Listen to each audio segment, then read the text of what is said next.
So I just had this idea when I was playing Bach. I want to discuss how brilliant he is. He's smarter than you. He's smarter than me. And let me communicate that Bach knows this as well. He knew it, and he puts it in the music. The fact that he was able to stay so humble in his lifetime is a testament to how great a person he was. So let me maybe explain this musically, what I mean. So a piece that for me encapsulates just how fast his mind works. You know, this is the wonderful thing about music. It can communicate the speed of one's own thought and the energy of it. So for me, since I first heard it with the recording of Andras Schiff it's from the 1980s. He also re-recorded it in I think he only recorded it once, the French suites actually. So what I have in mind is the Courante, so Courante in Französisch, from the C minor French suite. So let me give you an example of how it goes.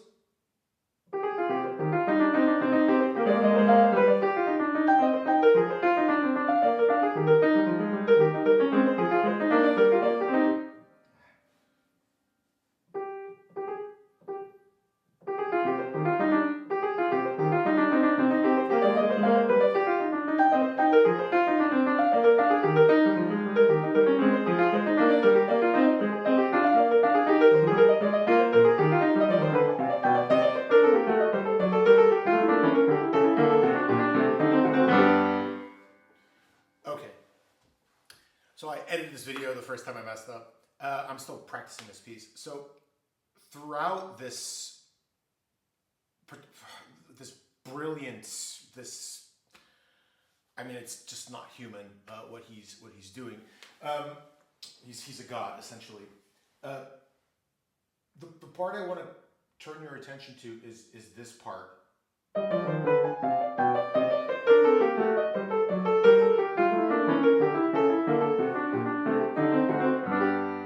So this, for me, but I think for more than just me, is the encapsulation of pure energy, passion, speed of thought. I don't understand how, I mean, there are people out there, there are gifted artists who watch this video. I've met them at the Ballet, I've met them in Berlin. It'll sound immodest for me, but come on, people. You must know, you've been in rooms where you're just like, my God, I'm surrounded by idiots here. And it is a form of perhaps arrogance to say that, and darkness, but we've had it, yeah? And you have to, despite that, stay humble, be nice, and we all deal with it differently. Some of you may be better than me. Bach dealt with it more than all of us put together. And the fact that he was still so humble after all that is a testament to his greatness. Forget the music for a second, although the greatness is essentially ingrained in that. It's a reflection of who he is as a person. I mean, look at how much energy and how fast he thinks. If you play this passage quickly, you know?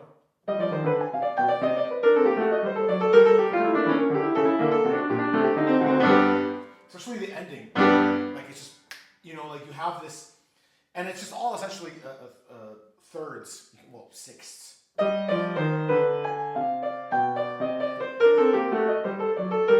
And what gives it that strength, the immediacy and the intensity of thought, is the fact that he just repeats sixths, cadence, again sixth. So he's back, and then he goes to the diminished. So if you do the whole thing together,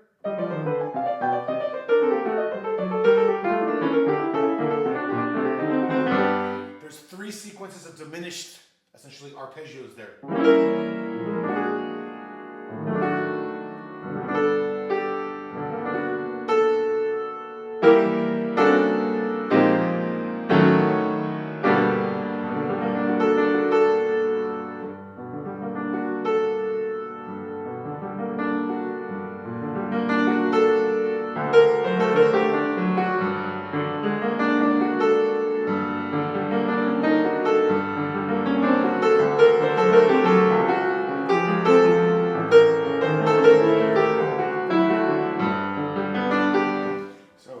one thing also Bach does a lot, it's always implied in his work.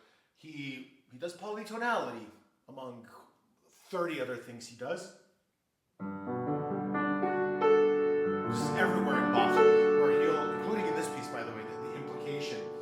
You can have, just because maybe two things don't appear together, you may not have a chord or a sequence where you have both appearing at the same time, although this happened in Bach quite frequently as well.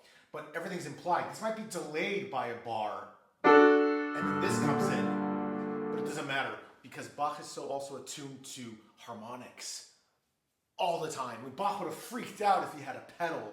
I mean, the thing with Bach is, on the one hand, he would have freaked out having a pedal. On the other hand, he predicted the future. I'm convinced of this. It's why he called it Wohltemperiertes Klavier. There's really this idea. He could see where music was going. He could see, also fantasize about what tools he could potentially have, and also in some very deep sense, which is why I've been so influenced by brilliant colleagues of mine here in Berlin. I know a cembalist in particular. They rave about the cembalo. They're a professional cembalo player. Bach was a cembalist. He understood that, yes, you don't have a pedal on a cembalo, and yes, a piano technically can have, and I love pianos, but piano technically can have many different, you can have gradations of fortissimi and tone, but you also have that on a cembalo. You can augment a particular frequency by playing it an octave up, or having it augmented by strings, which he does all the time in the piano concerti. He wrote the harpsichord concerti, or clavier concerti, or with voice, and so on. So this idea that Bach didn't have a piano, yeah, he didn't have a piano, but he could very easily envision it mentally as an instrument. Bach's imagination is, I think we already got a glimpse of just how intelligent he was, and this is only the surface. And it's the surface because, well, it'll sound very arrogant by me. Look, I know I'm not dumb. I know there's people out there who are not dumb. You are gifted, you are intelligent, and you felt that way for a very long time in your lives, but we're not smarter than him. And so imagine what he felt. Imagine what he felt and who he was. It's the same for Rachmaninoff. I mentioned this in a previous video. When you listen to the Fourth Piano Concerto, picture what it was like to be him. Alone, exiled, and there's a real plangency to his music, a real loneliness and a deep feeling that I'm sure the loneliness in it in part was because Rachmaninoff must have known, because he was highly intelligent, that he was largely alone with these emotions that he had and this depth of feeling around the world and sensing the beauty of it, of course, which is why he was able to write so beautifully. You can't write beautiful music unless you have a notion of beauty. And one example of how I know Rachmaninoff knew that there were idiots out there was when he signed to be a Steinway artist, and this information came to me from the Kazimov family in Los Angeles, the last Blüthner piano vendors in Los Angeles. I suggest you check them out. They're good people, really good people. Kasimov's mother was from Germany, actually, from Hanover, I believe. She passed away recently, unfortunately. But Kasimov Sr. was telling me how when Rachmaninoff signed to be a Steinway artist, Steinway took his piano. They took his Blüthner, which you don't have to be a composer to know how precious a piano is to a composer, like their piano, their baby, their instrument. So the fact that somebody could just do this to, Rachmaninoff by that time was a world famous composer, and if you just hear his music, you know he's brilliant. The fact that they could just do that and be fine with it, just as I think in these times where we're surrounded by billionaire idiots who, they will play a trumpet at a symphony hall. So clearly they want to be musicians, but they have none of the emotional feeling or development to actually merit doing this. And at some level they know it. It's such an embarrassment. This is in this time where we're surrounded by these people. I think it's more prescient than ever that people did this to a great composer. Not too long ago, about 100 years ago. And I'm sure Rachmaninoff was aware of all this. And Kasimov Sr. told me that he cried for days. He was distraught when this happened to him. So anyways, yeah, thank you. Yeah, I can't really think about Rachmaninoff without getting distracted. I highly recommend checking out the fourth piano concerto. These videos are very long. I suppose it'd be some level of vanity to say, or perhaps it is vanity that I'm recording them, but I feel like my thoughts on the matter are valuable, but even more so, there's somebody out there who wants to learn more about Bach, or they have the feelings that I've had, and they're in some poor town, they're broke, but they have talent. More than anything, these videos are for them, for some kid who's a composer out there, he feels it, or a writer, or a painter, or what have you. It's for them, for people to understand what they have, and also for people who aren't musicians and maybe have another gift that's greater than their musical gift, to have an insight into music. I am not a painter. I don't have a visual gift. In fact, visuals are my least strong, I would say, talent. But ever since I started writing music, I appreciate painting and photography and design, sculpture a lot more. And I want to learn more, and somehow learning more feeds into my music. So that's the utility, I feel, of these videos as well. Also, and the very last thing I'll say is, and this part's going to be hubris, but Bach had this hubris, enormous hubris. It's not hubris if you're right. You want to have a record of how you felt, how you thought, how you composed.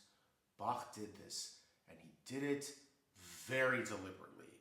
He moved to Leipzig. He was in Courante. He was playing with the best musicians, basically in all of Europe. And he was playing for his beautiful young wife. He's playing the French Suites tour by candlelight. I mean, André Schiff has a wonderful quote. He says, Bach is the best of us. And he's completely right. He is a great, great artist. Not Bach, obviously, but also André Schiff. You can always know them from the way they speak about music. Bach moved to Leipzig. He moved there to get his work published. He moved there to educate his sons, his community, and to also percolate his music. Do not underestimate the power of that. And in some sense, I do these videos as well because I want to do that for myself, also for other artists and for colleagues of mine that I deeply respect here. But there is that element as well, and I want to be very honest with people that that's what's going on. I believe very strongly in my music. I'm not comparing myself to any other composers who may have done this, and certainly not to Bach. Bach is the master. He is a god. I revere his work, and I highly, highly recommend that those who feel it's boring or it's dry, I'm convinced you haven't found the right pianist or cembalist for you. Take long walks, listen to this music again, particularly the Wohltemperature Clavier, and if it's still boring to you or not interesting, put it aside, come back to it 3 months, every 3 months, every 6 months. I would say every 3 months, but that's at most every 6 months. Let's phrase it that way. And if any part of this video has struck you as being vain or hubris-filled, I apologize for that. All I know is I love music. It's a real blessing to be in Berlin and to be able to compose and to be able to make videos and to share the joy of it with people. This is a new age we live in of social media, which it can be a pain. Yeah, I mean, like uploading and stuff, it takes forever to edit, and I lose time from composing, which just hurt me a little bit, I have to be very honest. But on the other hand, I want things to be personal. I can just offload this to someone else and have them do it. It doesn't even, I tried that once, it doesn't work, and it's just, I need to have control over how the videos are made, the angles, what I play on the piano. It has to be personal, or it just feels fake to me. So I want to thank everybody who've come to the end of this video, for sticking around so long. Hopefully what I've said is of interest to you, and if you're an artist who's struggling or has doubts, and you're young, let's say, I've had the same, where's the money, or I have talent, when is it going to be recognized? All these thoughts can be embittering, and I've certainly felt that as well. But I've had wonderful colleagues who I still do, and it's a good time to name them actually. So David Moliner was my mentor for this concert, the Musikverein in Vienna for April 15th. I've mentioned it before, it's a dream of mine, it's very prestigious. But he's really helped me. I mean, he's been very back and forth, like with messages. And now that I'm in this world, I see just how busy everybody is, and the fact that he's taken so much time to discuss music with me and give me, commentary on drafts I've sent him, like of voice recordings or like audio recordings. I'm very grateful. He's a prominent composer in Europe. I just check out his profile. You'll see. Just Google him. And just seeing like the way people speak about music to you, or your music, or about their music, is an education of itself. It's not like in the arts generally that people have to analyze your work and be like, yeah, this note I didn't like here, this note I like there. It's not so concrete. It's a lot of it's emotional and psychological. So I'm very, very grateful to him. I've enjoyed working with him during this process for preparing for the premiere. Tim Ribchester was my first teachers were Notre Dame, but I'll mention this. I was quite young then. I'd say the first really serious teacher I had was Tim, who I speak to this day. He's a brilliant musical mind. I'm always somewhat competitive. I try to steamroll people. I don't mean to do it deliberately, but we all kind of know we can talk about dance or painting or music and just like barrage, a person. And we kind of know we're barraging them. And we're like, you can feel like you're moving faster. But I can't do that with him. It doesn't work. And which is exhilarating, because then we argue about music and he has different opinions than me, but somehow there's a confluence of ideas. Tim really unleashed me compositionally. I had 4 lessons, and again, it's the emotional psychological aspect. I highly recommend people get a teacher who teaches that way. Find Tim, who teaches a lot of vocal classes. He knows basically everything about music, Baroque, opera. Bach, loves Bach, Handel. I can't disclose what advice he gave me, just because maybe he wouldn't like that.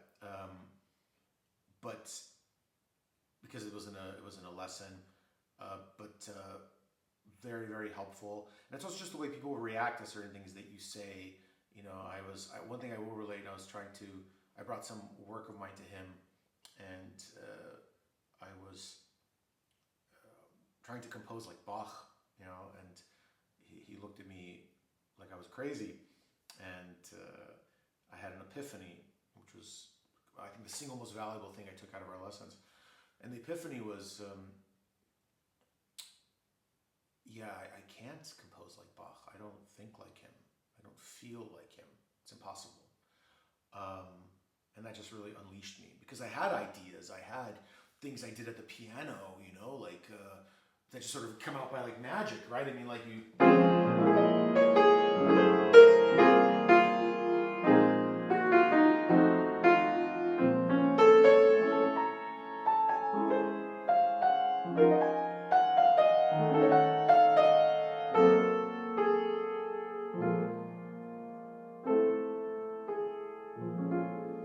Right? I mean, and it's just almost like guesswork.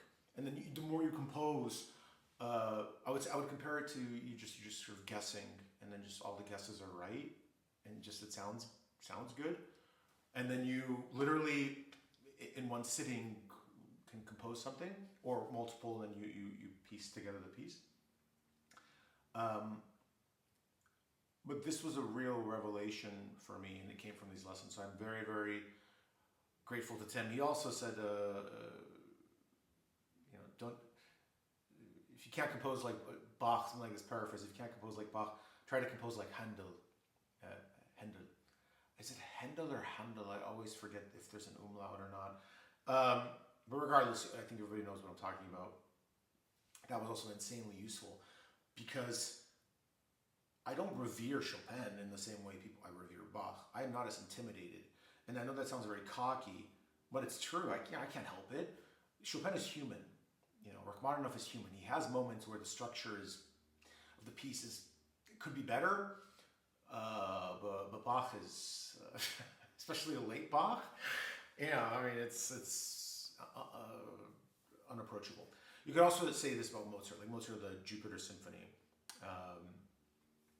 is just.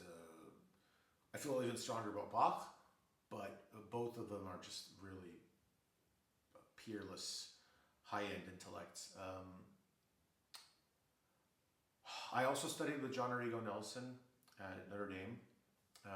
I took one semester of classes with him. I was there to get a PhD in math, and just to maybe communicate how I've had some crazy stuff happen in my life and how repressed I was musically. Even though I'm getting a PhD in math, and my advisor somehow found out, but I was taking music classes on the side with the graduate department.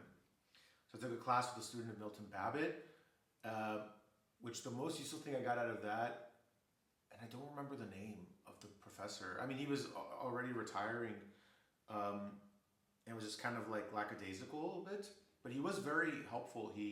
Just little things, like he would just say things like, I don't like Beethoven. He didn't like Beethoven. He preferred Pierre Boulez and like more modern music, but he just didn't like Beethoven emotionally, structurally. And that was also kind of a revelation for me. Like, you're allowed to say you don't like a certain composer, or you don't like, you just don't like their style or how they are structurally. And I'd always felt this about certain composers, but that really gave me sort of confidence boost to do that. But yeah, the next semester I studied with John Arrigo Nelson, who's now in Pittsburgh. He has his own collective there. He was very, very nice to me, very helpful, very supportive.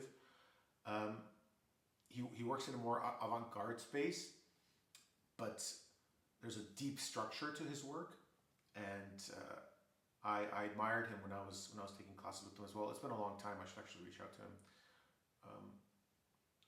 But yeah, after that, I just didn't have any lessons. I was in my mid-20s for a long time, and yeah, it was because of Berlin, being able to come here, and I'm in a German-speaking country, the German-speaking country with German music. I mean, he came from here. Bach lived about an hour and a half from here, for the last 20 years or so of his life in Leipzig. And he came from Thuringia, which is it's right here, So he was from Eisenach. I mean, he's born there. Then he lived for a long time in Erfurt.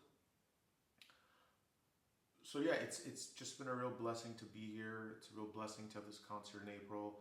It's a blessing to have the concerts in June. I have a concert at the Ballery. I have another one in Pankow, at Timazextain.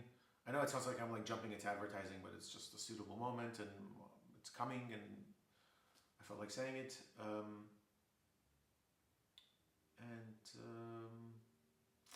Yeah, thank you very, very much. This is a very long video.